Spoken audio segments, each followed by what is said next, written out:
ভাইয়েরা, ইসলামী প্রজাতন্ত্রের দেশ ইরান, আল্লাহ নবী বলেছেন খোরাসান থেকে একদল কালো পতাকাবাহী আমার উম্মত তৈরি হবে, যারা এই দাজ্জাল বাহিনীকে হত্যা করবে, দাজ্জালকে হত্যা করবে। আর পৃথিবীর ইহুদিরা দাজ্জালের জন্যই সব করছে। দাজ্জালের আবির্ভাব রোখার জন্য ইমাম মাহদী আলাইহিস সালাম আসবে। তারা ইমাম মাহদীর সাথে যুক্ত হয়ে মসজিদে আকসাকে উন্মুক্ত করে মসজিদে আকসার মধ্যে ইসলামের পতাকা পথ করে উড়াবে। মুসলমান আমরা জানি না সেদিন দেখতে পারবো কিনা, তবে স্পষ্ট ভাষায় বলতে হবে ইনশাআল্লাহ ইসলামের পক্ষে আমরা আছি, থাকবো, আজীবন থাকবো। ঠিক কিনা বলেন? রাজি আছেন কারা কারা? দুহাত তুলে দেখা। নারায়ে তাকবীর, নারায়ে তাকবীর। ওরা মাথা চারা দিয়ে উঠবে, বেঈমানিটা সহ্য করতে পারে না। বেঈমানের দল, কাফের বেঈমান ইহুদিরা ঐক্যবদ্ধ হয়ে ইরানকে পৃথিবীর মানচিত্র থেকে মুছে ফেলার ষড়যন্ত্র করেছে। ইরান আজকের ইরান নয়, ইরান হচ্ছে পারস্য শক্তি, যেই শক্তি ছিল পৃথিবীর সুপার পাওয়ার। ইরানের উপর যখন করলো, প্রথমে ওরা নেতৃবৃন্দ করলো, মনে করলো ইরান আর মাথা উঁচু করে দাঁড়াতে পারবে না। কয়েকদিনের মাথায় তারা এমন কারিশমতি দেখিয়েছে, এমন তিলিস্মতি দেখিয়েছে, এখন গোটা ইহুদিবাদের নেটওয়ার্ক হচ্ছে ইরানিদের হাতে। তাদের আকাশ পরিবহন ব্যবস্থাকে ধ্বংস করে দিয়েছে, আকাশ প্রতিরক্ষা ব্যবস্থা ধ্বংস করে দিয়েছে। আমার ভাইয়েরা, আমি মনে করি আরবের জালিম বেঈমান শাসকদের চাইতে ইরানের মুসলমানরা হাজার গুণে ভালো। ঠিক কিনা বলো? কারণ হচ্ছে আপনি মুসলমান দাবি করবেন, ইহুদিদের সাথে তাল মিলাবেন, ইরানের মুসলমানদের করার জন্য আপনি বেঈমানকে উদ্বুদ্ধ করবেন। আপনার মতো মুসলমানের এক পয়সার দাম হতে পারে না, পারে না, পারে না। ঠিক কিনা বলেন? সারা দুনিয়া মুসলমানদেরকে বিপ্লব তৈরি করতে হবে। ইসলামের স্বার্থে আমরা সবাই ঐক্যবদ্ধ। কথা বলেন ঠিক কিনা? আজকের ইরান কেমনে এত শক্তিশালী হচ্ছে আপনাদের জানা দরকার আছে। 1979 সালে যখন নাকি বিপ্লবী বাহিনী, ইসলামী বিপ্লবী বাহিনী যখন বিপ্লব তৈরি করলো, 80 সালে ইরাকের দিয়ে আমেরিকা ইরানে, আপনাদের মনে আছে? ইরাক ইরানের যুদ্ধ মনে আছে? 80 শতাব্দী যখন হলো, ইরাক যখন মিসাইল মারে, বোমা মারে, আপনার ড্রোন মারে, তখন ইরান প্রতিরক্ষাও ঠিক মতো করতে পারে না, কারণ মাত্র নতুন সরকার গঠন করছে।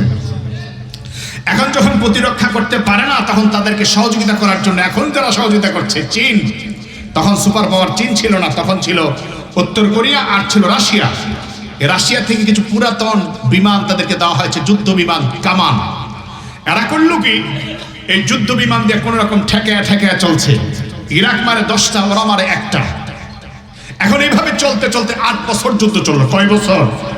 8 বছর পরে জাতিসংঘের অধীনে যখন নাকি ইরানকে বসে বন্ধ করালো, তারা তখন একটা পদ্ধতি অবলম্বন করলো। আপনারা জানেন, সারা দুনিয়ার কাফেররা, বেঈমানেরা, আমেরিকার কুখ্যাত বেঈমানেরা ইরানকে ধ্বংস করার জন্য তারা সেকশন দিয়েছে। ইরানের লোকেরা কোনো বানাতে পারে না, প্রশিক্ষণ দিতে পারে না, ট্রেনিং নাই।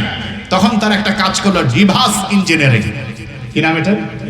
Reverse engineering. তার মানে এটা তারা এমন ভাবে করলো যে তারা চিন্তা করলো যে বোমাটা কেমনে বানালো, এই যুদ্ধ বিমানটা কেমনে বানালো। যুদ্ধ বিমানের পার্টস করলো, হাত খুললো, পাখা খুললো, সব খুললো, খুললে আবার পাটে পাটে লাগালো। পাটে পাটে লাগে। একবার চেষ্টা করেছে এটার মতো বিমান বানাতে পারে নাই, আবার চেষ্টা করেছে পারে নাই, আবার চেষ্টা করেছে পারে নাই। ইরানের মুসলমানরা, ইরানের লোকের হাল ছাড়ে নাই। বারবার যখন বন্দা চেষ্টা চালায় তখন কবুল করে নেয় কে? এখন আমার ভাইয়েরা, ইরান যখন রিভার্স করতেছে, রিভার্স ইঞ্জিনিয়ারিং মাধ্যমে বারবার খুলে যখন লাগাচ্ছে, তখন দেখা গেল একবার হঠাৎ করে দেখা গেল একজন ইঞ্জিনিয়ার সফল হয়ে গেল। সুবহানাল্লাহ। তখন তারা নতুন নতুন মিসাইল আর সরঞ্জামাদি তৈরি করতে লাগলো। আমার ভাইয়ের, এই সরঞ্জাম তৈরি করতে করতে তারা এই যুদ্ধের শুরুতে ঘোষণা দিয়েছে, আমাদের কাছে ক্ষেপণাস্ত্র আছে 2000 মাইল দূরে গিয়ে আক্রমণ করবে।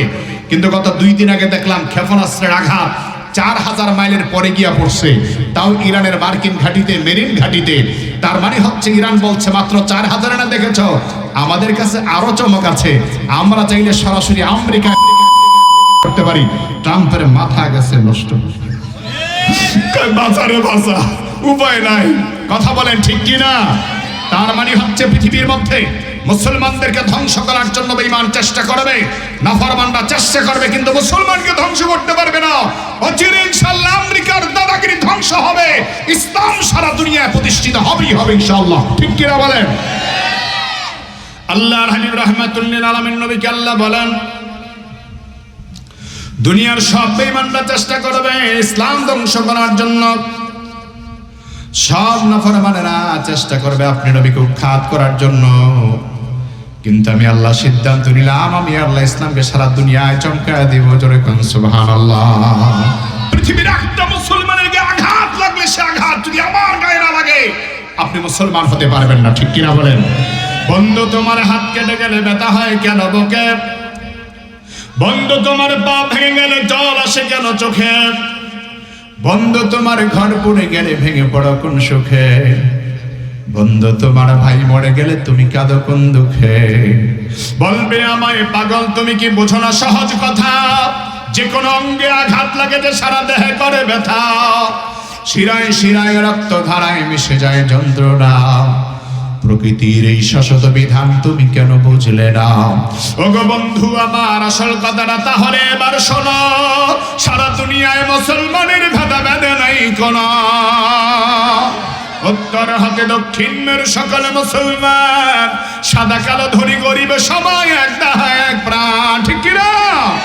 তবে ইরানের বুকে ভেসে যায় কত মুসলমানের খুন, পৃথিবীর মাঝে বসে যায় কত মুসলমানের খুন, তবুও তোমার রক্তে এখনো জ্বলে না কেন আগুন? তার মানে মুসলমান আমাদেরকে ইসলামের জন্য, মুসলমানদের জন্য দরুদি হওয়ার দরকার আছে না নাই? ও মুসলমান, ইসলামকে যারা ধ্বংস করতে যায়, সব বেঈমানরা চেষ্টা চালাবে ইসলামকে ধ্বংস করার জন্য, কিন্তু ইসলামকে ধ্বংস করতে পারবে না, কারণ ইসলামকে হেফাজত করবেন কে? রাহমাতুল লিল আলামিন নবীকে আল্লাহ পাঠালেন, কোরআন দিলেন, আর আমার নবী যে প্র্যাকটিক্যালি শিক্ষা আমার আপনার জন্য দিয়ে গেলেন তার নাম হলো সুন্নাহ। রাহমাতুল লিল আলামিন নবীকে আল্লাহ বলেন, হে নবী, কত সম্মান কত মর্যাদা দিয়ে আপনি রাসূলকে আমি আল্লাহ পাঠায় দিলাম, আপনি ভালো করে শুনে নেন।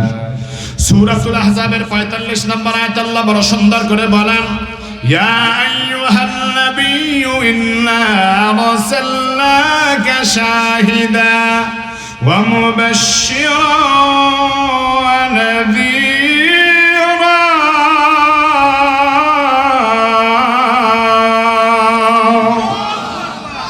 আল্লাহ বলেন, আমার প্রিয় নবী, আমি আল্লাহ আপনাকে পাঠিয়ে দিলাম, শাহেদ বানায় পাঠালাম। আমি আল্লাহ তাআলা আপনাকে বিশ্ব মানবতার জন্য সাক্ষীদাতা বানায় পাঠায় দিলাম। ও মুবাশশির, আপনাকে আমি আল্লাহ জান্নাতের সুসংবাদ দাতা বানায় পাঠায় দিলাম। মুনাদির, জাহান্নামের ভয় প্রদর্শনকারী বানায় পাঠায় দিলাম। আল্লাহ বলেন, ওয়া দা'iয়ান ইলাল্লাহি বিইذনিহি ওয়া সিরাজাম মুনীরা। আর আমি আল্লাহ তাআলা আপনি পয়গম্বরকে দাঈ বানায় পাঠালাম, জান্নাতের পথের দাঈ বানায় পাঠালাম। আপনি রাসূল জান্নাতের পথে আহ্বান করবেন, জাহান্নামের পথ থেকে মানুষকে বাঁচাবার জন্য আহ্বান করবেন। আপনাকে আমি আল্লাহ তাআলা জান্নাতের পথের বাহক বানায় পাঠালাম, বার্তা বাহক বানায় পাঠায় দিলাম। আল্লাহ বলেন, আমি আল্লাহ আপনাকে আলোকবর্তিকা বানায় পাঠায় দিলাম। চিল্লায়া বলেন সুবহানাল্লাহ। আমার বন্ধুগণ, রাহমাতুল লিল আলামিন নবীকে আল্লাহ তাআলা বাশীরা বানালেন, সিরাজা বানালেন, মুনীরা আল্লাহ বানালেন। অবাক হবেন আপনারা, আল্লাহ তাআলার সিফাতি নাম যখন আমরা দেখি, আল্লাহ তাআলার চমৎকার চমৎকার সিফাতি নাম আল্লাহ কোরআনে বর্ণনা করেছেন। আমার নবীর চমৎকার চমৎকার সিফাতি নাম আল্লাহ কোরআনে বর্ণনা করেছেন। আমার বন্ধুগণ, নবীজির নাম মোবারক আল্লাহ তাআলা কোরআনে কতবার এনেছেন আমি আপনাদের মাঝে তথ্য পেশ করছি। মুসা আলাইহিস সালাতু ওয়াস সালামের নাম আল্লাহ তাআলা ইয়া মুসা বলে 137 বার এনেছেন। ইব্রাহিম আলাইহিস সালাতু ওয়াস সালামের নাম তার উপর আল্লাহ তাআলা মুসা আলাইহিস সালামের চাইতে আরেকটু কম বার এনেছেন। নূহ আলাইহিস সালামের নাম আরেকটু কম। মুহাম্মদ সাল্লাল্লাহু আলাইহি সাল্লামের নামকে আল্লাহ তাআলা এমন ভাবে উল্লেখ করেছেন, শুধুমাত্র 4 বার আল্লাহ তাআলা মুহাম্মদ শব্দের ব্যবহার করেছেন, আর মাত্র একবার আল্লাহ তাআলা রহমতের নবীর নাম আহমদ শব্দ উল্লেখ করেছেন।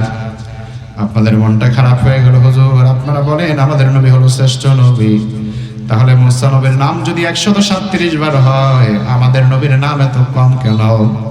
আপনি অবাক হবেন, মুফাসসিরিন কেরাম বর্ণনা করেছেন নবীজির নাম যদিও 4 বার মুহাম্মদ এসেছে, আল্লাহ রাসূলকে বড় সুন্দর করে করে নাম ধরে ডাক দিয়েছেন। ইয়াসিন বলে আল্লাহ ডাক দিয়েছেন, মুজাম্মিল বলে আল্লাহ ডাক দিয়েছেন, মুদাসসির বলে আল্লাহ ডাক দিয়েছেন, তাহা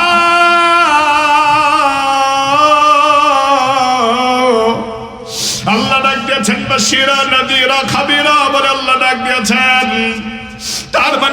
রাদিয়াল্লাহু যতবার নিলেন মুফাসসিরে কেরাম বলেন একবার নয় দুইবার নয় 1000 বার আমার নবীর নাম মোবারক আল্লাহ কোরআনে এনেছেন সুবহানাল্লাহ।